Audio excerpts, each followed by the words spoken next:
As we've been discussing this hour, one person's actions can have a ripple effect on many.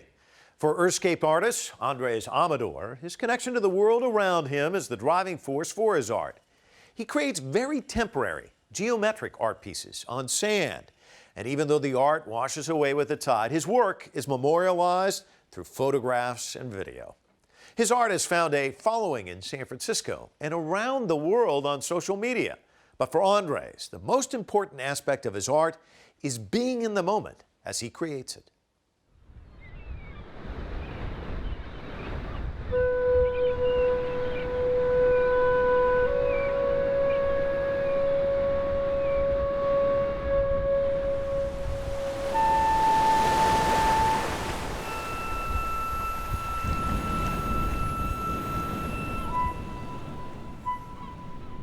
I get asked, why do I do something that's going to wash away so soon?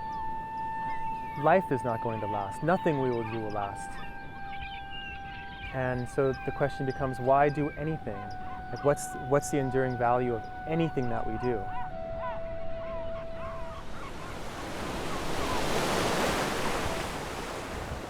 All that really matters is that we're living our life in joy, in a joyous way.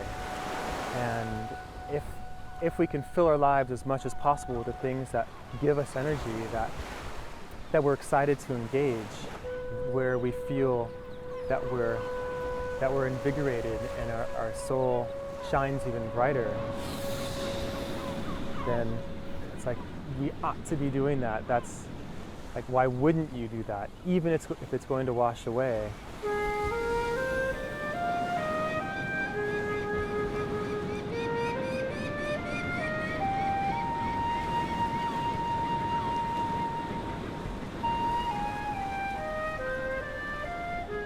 My name is Andres Amador, and I'm an artist. I call the art that I do earthscape painting. I actually have a degree in environmental sciences, and I was in the Peace Corps doing conservation work in Ecuador. I thought that would be my field from then on out, but when I came back to San Francisco as an adult, I realized just what San Francisco has to offer in terms of personal expression, which I never tapped into previously.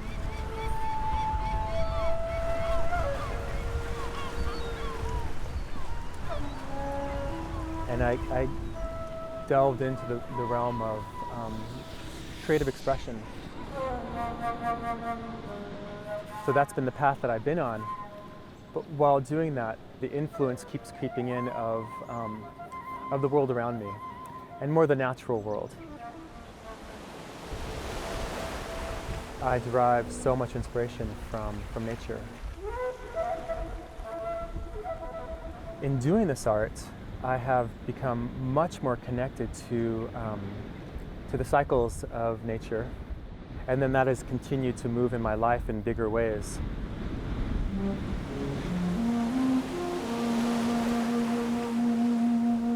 With the beach art, I have to do it according to the tides, and the tides are according to the movement of our planet and the moon. And then there's, throughout the seasons, the beach changes.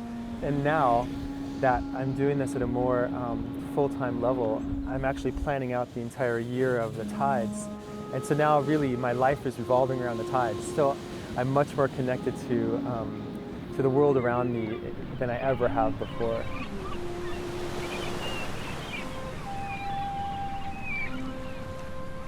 I started off doing ones that were more geometrically oriented, and those were inspired by the world of geometry, and which is a well explored terrain by cultures throughout history.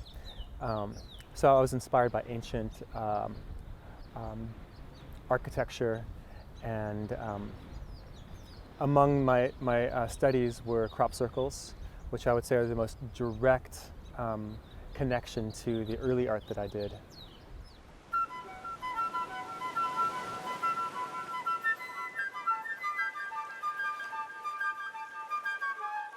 As the years went by, my explorations branched off into areas of natural design. getting inspiration from the world around me.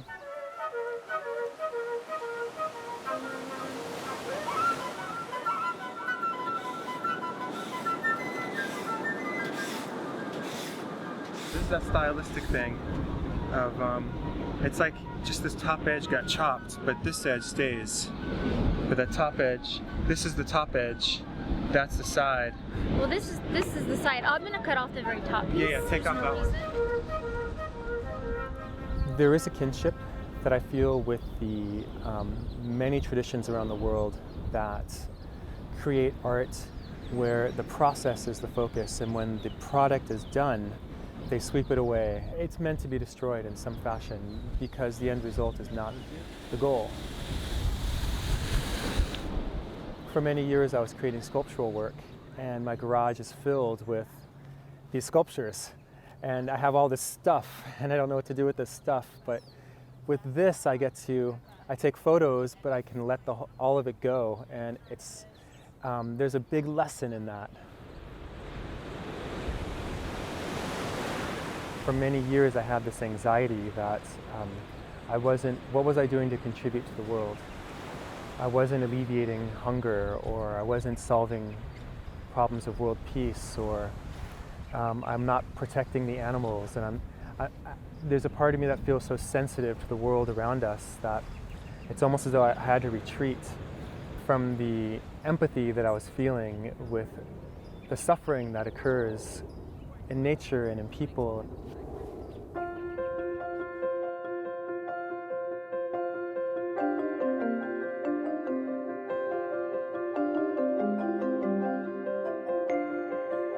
If we don't feel love and joy within ourselves, then we're not going to project that into the world.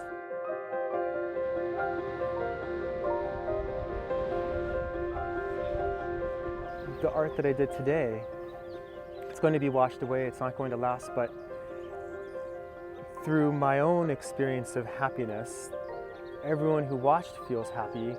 They're going to go out in the day and they're going to send that out. They've taken pictures and they're going to post them wherever, and that's going to spread to around the world to other people, and they're going to experience joy.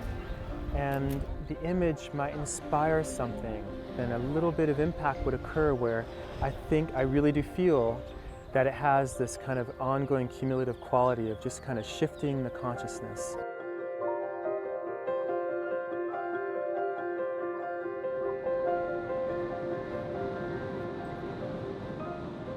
Fortunately, I was finished by the time the weekly dog walking parade came through, so I had done my piece and taken my photos, and everyone had their opportunity with it, and then the dogs came.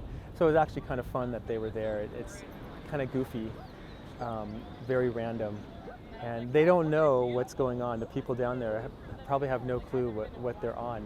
But what's interesting is that the design still shows up very vividly, even though there's all these people on top of it. And I really appreciate that part. The art is so big that it overshadows kind of any impacts that occur.